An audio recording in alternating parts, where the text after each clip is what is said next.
함께 신앙 고백하겠습니다. 전능하사 천지를 만드신 하나님 아버지를 내가 믿사오며 그 외아들 우리 주 예수 그리스도를 믿사오니 이는 성령으로 잉태하사 동정녀 마리아에게 나시고 본디오 빌라도에게 고난을 받으사 십자가에 못 박혀 죽으시고 장사한 지 사흘 만에 죽은 자 가운데서 다시 살아나시며 하늘에 오르사 전능하신 하나님 우편에 앉아 계시다가 저리로서 산자와 죽은 자를 심판하러 오시리라. 성령을 믿사오며 거룩한 공회와 성도가 서로 교통하는 것과 죄를 사하여 주시는 것과 몸이 다시 사는 것과 영원히 사는 것을 믿사옵나이다. 아멘. 찬송가 539장 함께 부르시겠습니다.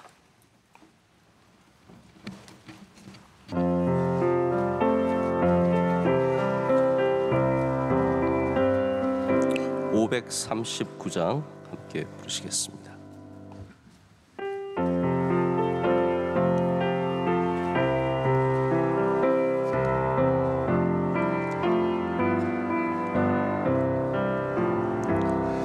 너 예수께 조용히 나가 내 모든 짐 내려놓고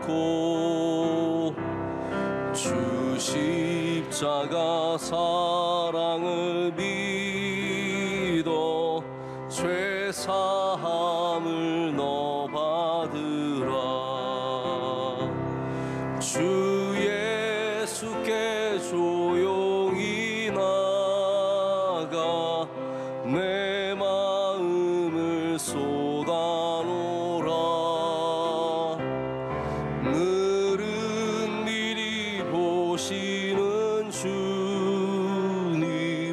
그 은혜를 베푸시리. 주 예수의 은혜를 입어 내 슬픔이 없어지리. 내 이웃을 늘 사랑하여 너 받은 것 거저주라.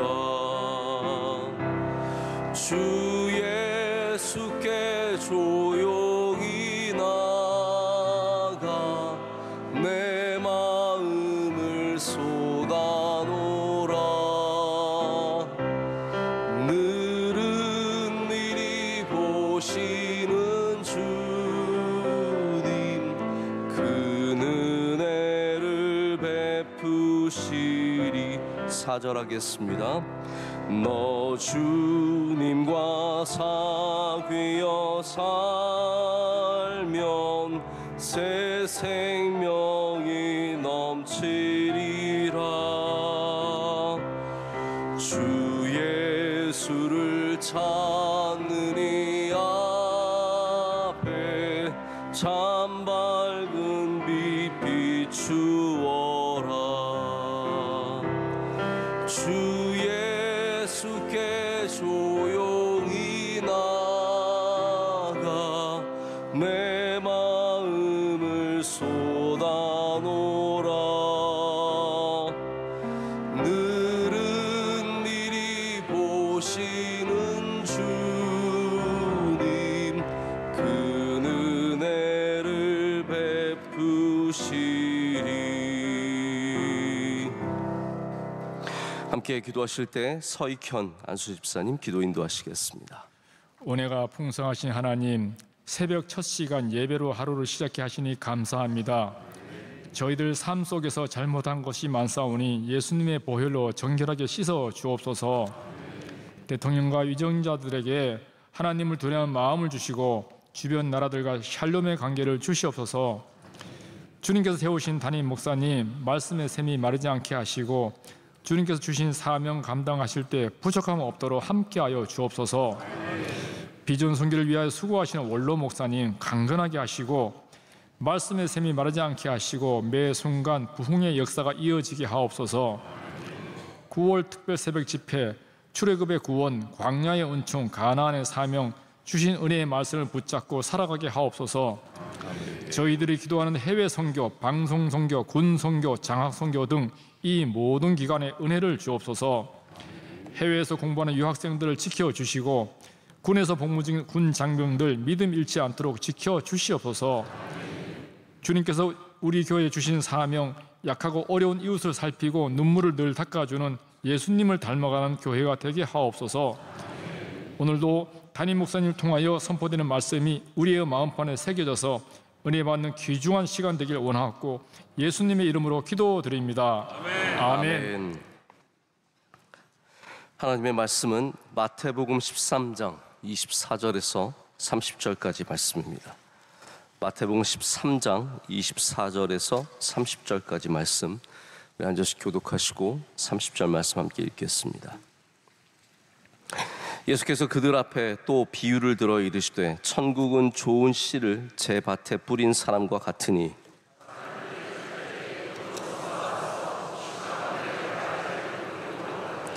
싹이 나고 결실할 때 가라지도 보이거늘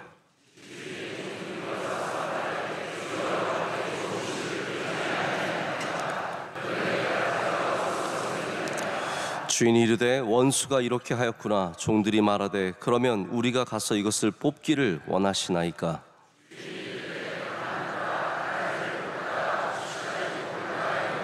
다 함께요. 둘 다 추수 때까지 함께 자라게 두라. 추수 때에 내가 추수꾼들에게 말하기를 가라지는 먼저 거두어 불사르게 단으로 묶고 곡식은 모아 내 곡간에 넣으라 하리라. 아멘. 하나님의 말씀입니다. 오늘 하나님의 신중함을 이해하라 제목으로 이 아침에 하나님의 말씀을 나누고자 합니다. 예수님께서 오늘 비유로 말씀을 하십니다. 마태복음 13장은 그리고 여러분께서 마태복음을 읽으실 때 꼭 알아야 할 것이 있는데 예수님의 설교가 묶음 단위로 있다는 것입니다. 그래서 그건 어디까지나 시대순이 아니라 편집의 기술입니다. 예수님께서 그러니까 오늘 13장에 나오는 이 한 장의 설교를 한꺼번에 하신 건 아니라는 거죠. 여러 곳에 있는 설교들을 이렇게 한 주제로 모은 겁니다. 그래서 13장은 천국 설교가 모여 있는 곳입니다. 예수님께서 천국에 대해서 말씀하시는 것이 다 여기에 들어 있습니다. 그래서 11절에는 천국의 비밀을 아는 것이 너에겐 허락되었으나로 말씀이 시작이 되고 31절은 또 비유를 들어 이르시되 천국은 마치, 그래서 천국은 마치라는 설교가 44절에도 나오고 오늘 본문 말씀 24절에도 또 천국은 좋은 씨를 제 밭에 뿌린 사람과 같으니로 시작을 해서 이 13장의 설교 전체가 천국을 향한 주님의 말씀입니다. 어느 날 농부가 좋은 밭에 씨를 열심히 뿌렸습니다. 농부는 하나님이십니다. 그리고 그 씨가 자라서 알곡이 되는 것은 주의 성도들, 주님의 백성들, 예수 그리스도의 제자들을 말합니다. 그런데 그 알곡 사이에 밤 사이에 악한 자가 와서 가라지를 뿌렸습니다. 처음에는 몰랐지만 이제 알곡이 자라면서 곡식이 자라면서 함께 잡초들이 가라지가 있는 것을 일꾼들이 발견을 했습니다. 일꾼들은 그 즉시 이것을 베고 이것을 없애기를 원했는데 주님께서는 그러다가 알곡까지 다 다칠 수 있다. 알곡도 그러다 위험해질 수 있다라고 해서 추수 때까지 내버려 둬라 라고 말씀을 하십니다. 우리가 다 성장할 때까지, 알곡이 다 익을 때까지, 주님의 나라의 때가 올 때까지 놔두라는 것이죠. 여기 나오시는 이 농부 하나님은 신중하신 하나님이십니다. 가라지를 지금 베지 않는 이유가 있습니다. 하나님께 능력이 없어서의 문제가 아니라는 거죠. 악을 하나님께서 이기실 수 없어서가 아니라 가라지는 추수 때까지 내버려 두어서 하나님께서 알곡을 보호하시겠다고 하는 하나님의 신중함이 이 안에 들어 있습니다. 우리가 이해하는 하나님의 신중함의 모습이 있습니다. 먼저 하나님은 신중하십니다. 하나님은 농부의 이야기를 듣습니다. 하나님은 우리가 인생의 가라지를 만나서 괴로워하는 사실을 아실까요? 모르실까요? 아십니다. 여러분의 문제를 다 아십니다. 근데 하나님은 문제를 시급하게 해결하는 것보다 여러 다양한 요소들을 다 함께 신중하게 고려하십니다. 이 문제가 없으면 우리가 다 평안하게 살까요? 우리가 다 교회 잘 다니고 예수님 잘 믿고 우리가 건강하게 자랄까요? 그렇지 않다라는 거죠.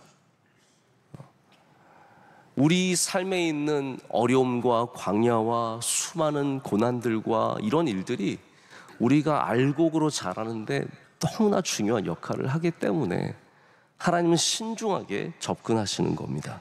하나님은 지혜로우신 분이십니다. 그래서 오늘 주님께서 주시는 이 비유는 악의 근원에 대한 이야기가 아닙니다. 자, 농부는 누가 그것을 뿌렸느냐? 빨리 잡아라. 왜 여기에 가라지가 있냐? 그러니까 악의 근원의 문제를 다루지 않습니다. 설명하시지도 않습니다.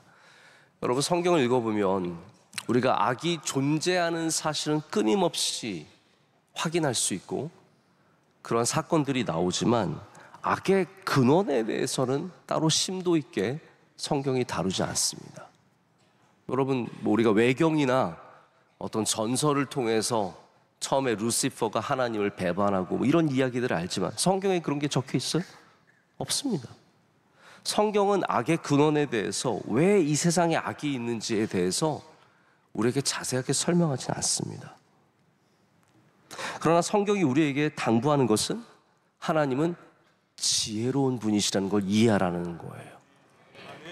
하나님이 신중하신 분이시고 하나님께서 이 모든 것을 다 알고 계시다는 그것을 이해하는 것이 우리 성도들이 해야 되는 신앙의 문제입니다. 자, 그러면 왜 가라지를 가만히 내버려 두실까요? 농부가 잡초를 함부로 베지 않습니다. 자, 이거를 그냥 우리 포도를 키우는데 잡초를 제거하고 이렇게 간단하게 생각하시는 문제가 아닐 거라고 생각합니다. 왜냐하면 옛날에 진짜 이 팔레스타인 지역에서 우리 가나안에서 씨를 뿌립니다. 이 씨를 뿌리는 게 이렇게 우리처럼 모를 내는 게 아니지 않습니까? 그냥 땅에 뿌리는 겁니다. 땅에 막 이렇게 던지는 거예요. 그러면 여러분도 잔디밭 혹시 있어 보시면 아실 텐데 잡초는 어디서 날라와서 그렇게 자라는지 몰라요. 제가 군대 있을 때 제일 싫었던 게 잡초입니다. 왜냐하면 맨날 잡초 뽑으러 나가라고. 요즘 군 생활을 어떻게 하는지 모르겠는데 저희 때는 토요일 날 오후에도 휴식 시간이 어디 있습니까? 다 작업하러 부르는 거예요. 일할 때는 일하고 쉴 때는 또 작업하고. 이런 억울한 데가 어디 있습니까? 차라리 일할 때 그냥 작업을 시켜주면 얼마나 좋아요. 근무는 근무대로 시키고 그다음에 휴식 시간에는 작업 불러가지고 잡초 뽑고 앉아 있는 겁니다. 여러분, 남자 20대 건강한 남자들이 잡초 뽑고 있는 거예요. 이해가 안 됩니다. 어디서 얘네들이 오는지, 어디서 날라와서 이렇게 꽃을 피우고 잡초가 되고 자라는지 이해가 안 됩니다. 여러분, 악은 이해가 잘 안 되는 거예요. 어디서 이런 애들이 있는지, 어디서 이런 사람이 있는지, 어디서 이런 일을 할 수 있는지.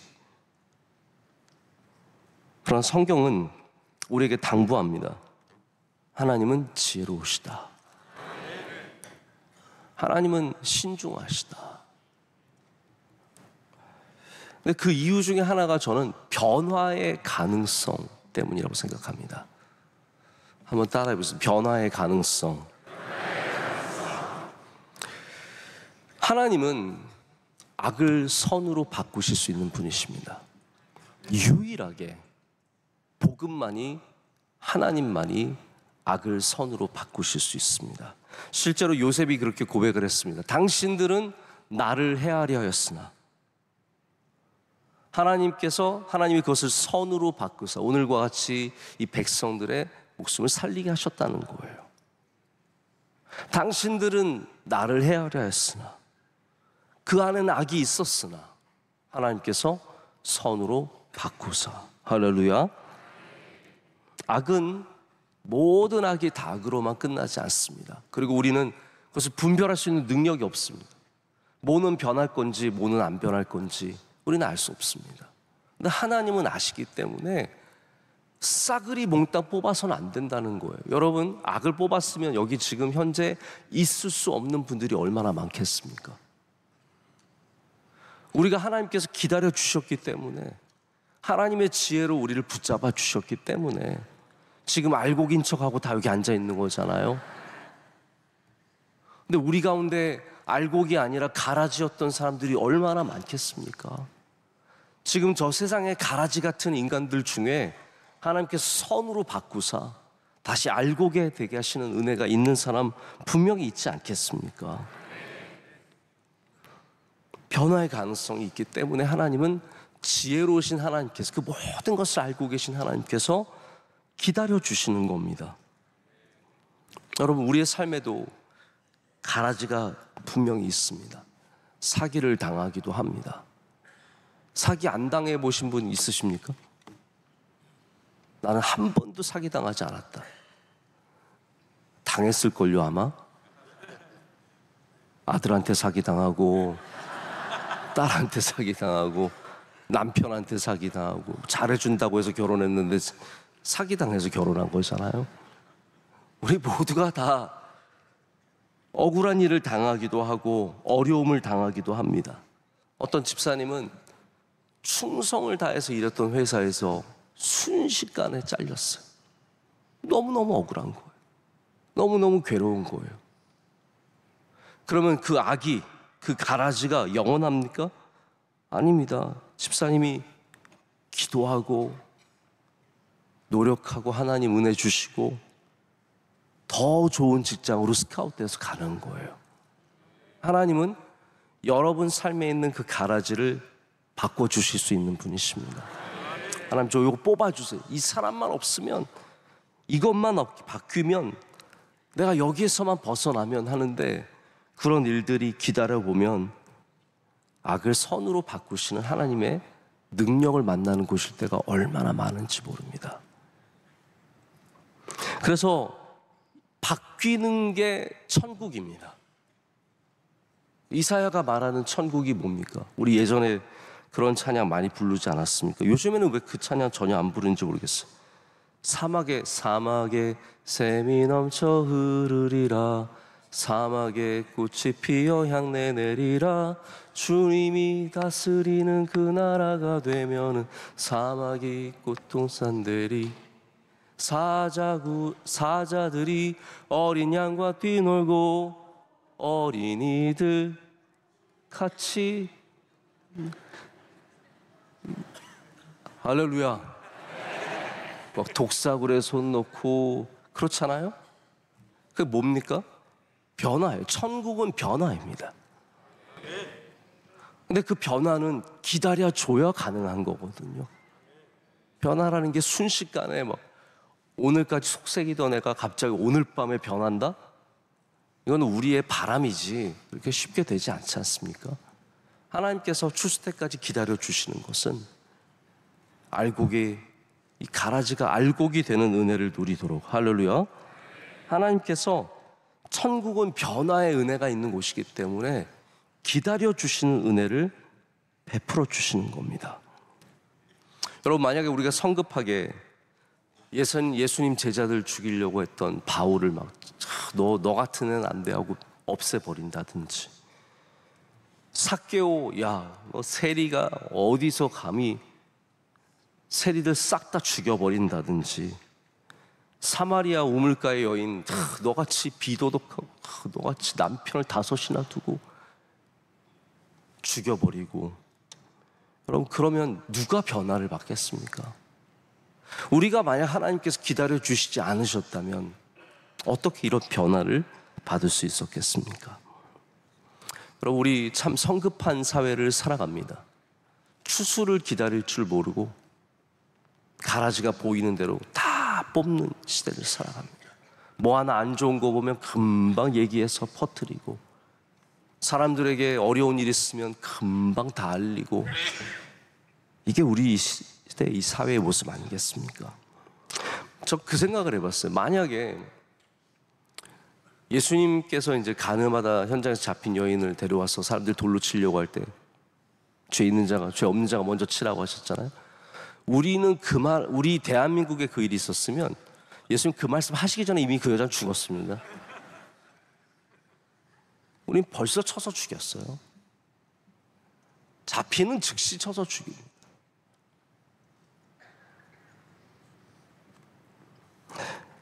우리도 하나님의 지혜를 닮을 필요가 있습니다.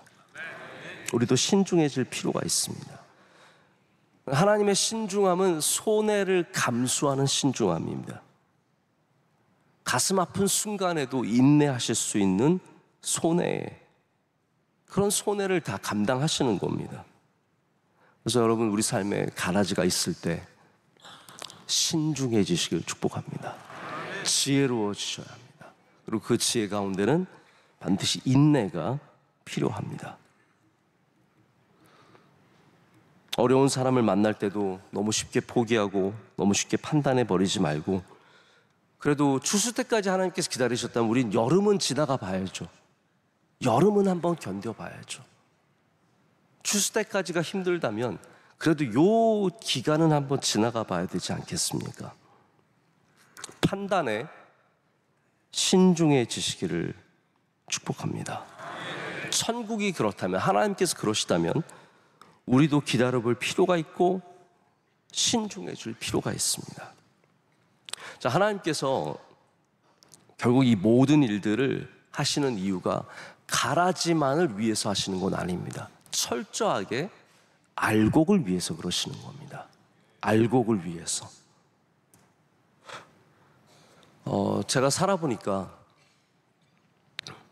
알곡 덕분에 살아갈 때가 참 많습니다.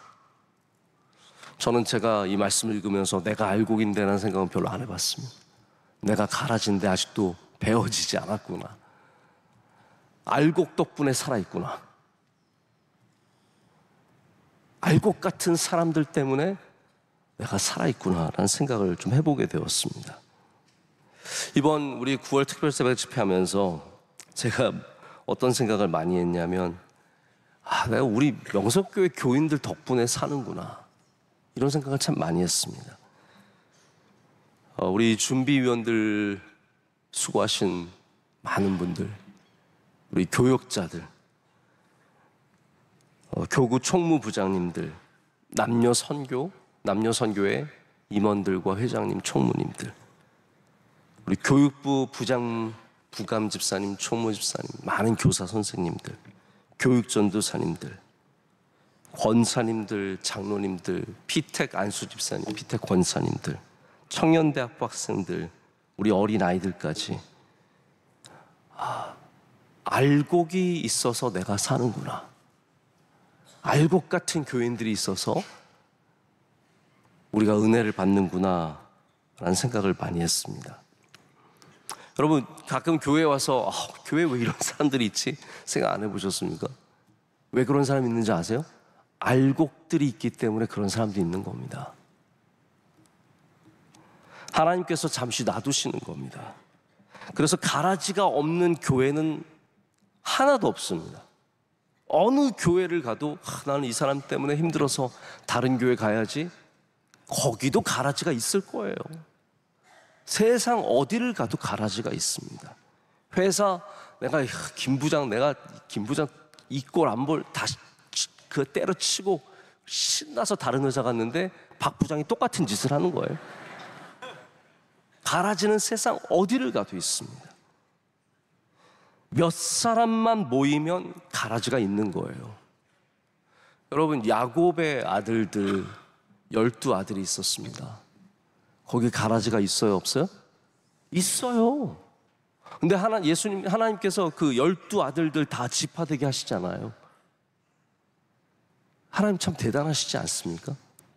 저 같으면 몇 명은 뺐어요. 너는 안 된다. 너는 안 된다. 하나님 끝까지 12아들 다 해주시는 거예요. 예수님의 12제자 중에 가라지가 있습니까? 없습니까? 있습니다. 가룟 유다가 예수님 팔잖아요. 그런 큰 가라지가 어디 있어요?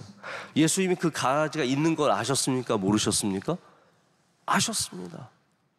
근데 배버리지 아니하시고 끝까지 데려가시잖아요. 추수 때까지 데려가시는 겁니다. 가정에도 가라지가 있고요. 가정에는 속색인 사람이 반드시 한 명 있습니다. 우리 집도 있더라고요. 얘는 왜 이러지? 다른 애들은 안 그런데 왜 혼자 얘 왜 이러지? 이러는 게 있어요. 우리 아이가 꼭 그렇다는 게 아니라 그런 애들이 있습니다. 여러분, 말씀을 맺습니다. 오늘 이 세상에 우리가 잘 이해하지 못하는 악과 어려움이 있지만 여러분이 알곡이라면 감사함으로 감당하셔야 합니다. 어쩌면 신앙이라는 것이 왜 가라지가 여기 있는가를 이해하는 것이라기보다는 그 가라지가 있는 곳에서도 알곡으로 살아가는 것이 우리 신앙인에게 필요한 자세가 아닐까 생각해 봅니다. 그래서 우리는 선으로 악을 이겨야 합니다. 선으로 악을 이겨라. 인내로 악을 이겨야 합니다. 그리고 하나님의 알곡 사랑하심을 감사해야 합니다. 우리를 사랑하시는구나. 우리를 미워하셔서 이런 게 있는 게 아니라는 거예요. 가라지를 내버려 두시는 것이 야, 내가 기만한 목사죠. 너무너무 싫어가지고 가라지를 심어줘야지 아니라는 겁니다. 하나님께서 우리를 사랑하셔서 우리를 보호하시기 위해서 하나님의 지혜와 하나님의 신중함으로 그것들을 대하고 계심을 기억하시면서 여러분 삶에서 인내와 변화의 은혜를 이루어내시기를 축복합니다. 이번 우리 9월 특별 새벽 집회에 너무나 큰 은혜를 받았습니다. 하나님 주신 말씀 여러분의 가슴에 판에 새기시고 기억하시고, 저도 처음에는 이게 입에 안 붙었는데 금방 은혜 받으니까 외워지더라고요. 출애굽의 구원, 광야의 은총, 가나안의 사명. 야, 일주일도 안 지났는데 까먹으면 양심이 없는 거죠. 네. 여러분께서 날마다 아침마다 다시 한번 외우시고 반복해서 기억하시면서 그 주신 은혜가 여러분 가운데 꼭 열매가 되셔서 알곡 같은 여러분 되시기를 축복합니다. 기도하겠습니다. 하나님 아버지 감사합니다. 늘 우리를 사랑하시고 늘 우리를 기뻐하시는 하나님 아버지, 우리의 부족함도 우리의 연약함도 우리의 넘어짐도 우리의 약함과 우리의 악함도 다 받아주시는 하나님 아버지, 이 시간 주님 앞에 우리 연약한 우리들이 주님의 크신 은혜를 바라며 기도를 올려드립니다. 주여, 우리에게 오늘도 주의 은총을 베풀어 주시옵소서. 세상을 살아갈 때 알곡과 같이 살아가게 하여 주시오며, 세상의 수많은 가라지들, 어려움과 악과 괴로움을 만날 때 지혜로우신 하나님을 신뢰하며 그 틈에서 알곡으로 잘 살아가게 하여 주시옵소서. 선으로 악을 이기는 주의 지혜로운 종들 되게 하여 주시옵소서. 9월 특별 새벽 집회를 잘 마치게 하심을 감사합니다. 하나님께서 한국교회 새벽을 깨우시기 위해서 45년 전에 우리 명성교회로 집회를 시작하게 하셨습니다. 이제 많은 한국의 교회들이 새벽 예배와 특별 새벽 집회를 드리고 있습니다. 하나님, 이 뜨거운 기도의 불길이 온 세계로 뻗어나가게 하여 주시오며, 주의 사랑하시는 성도들이 날마다 깨어 기도하는 귀한 믿음의 삶을 살게 하여 주시옵소서. 말씀 전하신 원로 목사님, 주의 강한 은혜로 소생케 하여 주시오며 힘 주시고 능력 주셔서 다른 모든 사역들도 넉넉히 감당케 하여 주시옵소서. 함께 수고하고 땀 흘리고 눈물 흘린 준비위원들과 교구들과 부서들과 찬양대와 모든 주의 사랑하시는 종들에게 갑절의 은혜를 내려 주시옵소서. 가정마다 기도의 제목이 이루어지게 하여 주시오며, 하나님 친히 영광받아 주시옵소서. 오늘도 주의 말씀 듣고 세상으로 나아갑니다. 세상에서 알곡으로 승리하는 삶을 살게 하여 주시옵소서. 오늘 안내하시고 봉사하신 주의 종들을 기억하여 주시오며, 특별히 기도하신 집사님, 주님께서 신원을 강건하게 붙잡아 주시며 가정에도 크신 은혜 내려 주시옵소서. 모든 감사 영광 주님께 올려드리며 예수님의 이름으로 기도드립니다. 아멘. 하늘에 계신 우리 아버지여, 이름이 거룩히 여김을 받으시오며 나라의 임하옵시며 뜻이 하늘에서 이루어진 것 같이 땅에서도 이루어지이다. 오늘날 우리에게 일용할 양식을 주시옵고, 우리가 우리에게 죄 지은 자를 사하여 준 것 같이 우리의 죄를 사하여 주시옵고, 우리를 시험에 들게 하지 마시옵고 다만 악에서 구하시옵소서. 대개 나라와 권세와 영광이 아버지께 영원히 쌓옵나이다. 아멘.